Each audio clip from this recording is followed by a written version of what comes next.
Chapter 37. Operation Spandex might have been big news in Chicago, and it might have been big news in Springfield, but in Hickam County it hardly made a ripple.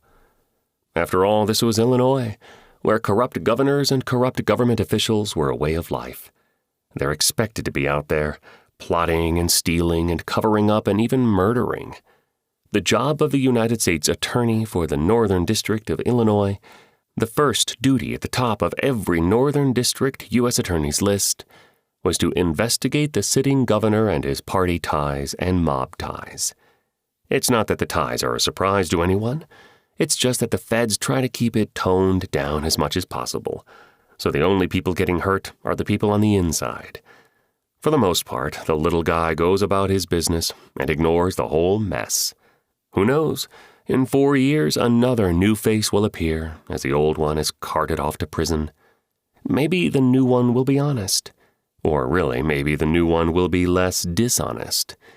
That's about what is expected in Illinois politics. It's the most that can be hoped for. From the relative calm of his law office, Thaddeus read the story of Operation Spandex in the online Chicago Tribune.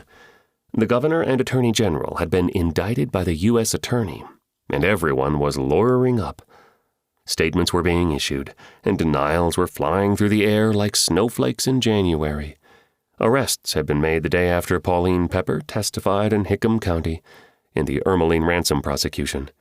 The news articles didn't say that, but Thaddeus put 2 and 2 together, and he wondered if calling the FBI agent and getting her admissions before the jury had accelerated the speed at which the indictments were handed down and arrests made. After all, once she testified, the buggy phones had suddenly gone dead. Nobody was talking to anybody in offices or homes, and the cell phones were not ringing. The investigation was as good as over once she had spilled the beans in Hickam County Court, and Thaddeus, in some small way, was glad he had helped to bring it all to a head. The murder of Victor Harrow and the politics and greed behind that never made it into the national or statewide news reports.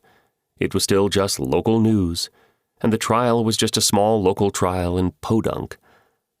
Nobody much outside the county gave a damn, and that was fine with Thaddeus.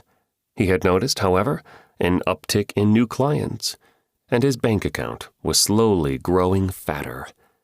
Hector Ransom had been indicted by Quentin Irwin Jr.'s grand jury, along with Johnny Bladani, for conspiracy to commit murder, attempted murder, obstruction of justice, tampering with evidence, racketeering, and a whole laundry list of related charges. Johnny hadn't been arrested yet, but that would come.